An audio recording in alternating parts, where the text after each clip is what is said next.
She made this adorable couch, but I still have nubs for feet. All I can wear is slippers. I appreciate the glasses and that you made this guy a pair of pants, but I'd love a pair of shoes. How about some shoes for Christmas? She's got shoes. Okay, fine, I'll make you some shoes. Look, she's got shoes, aren't they cute? It all starts by making a pattern. After I made prosthetic,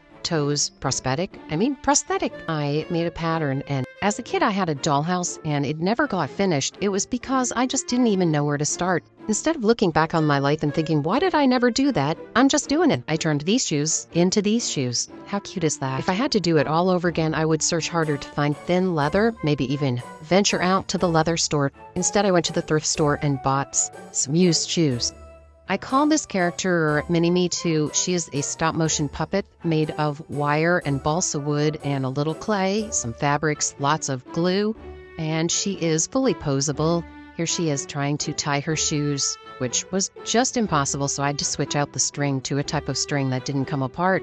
Her mouth and eyebrows are attached by wax. I took a course by Adina Grubb, who is a stop-motion director. She's amazing. And find it on Domestika. If you like my video and you want to see more, check out one of these.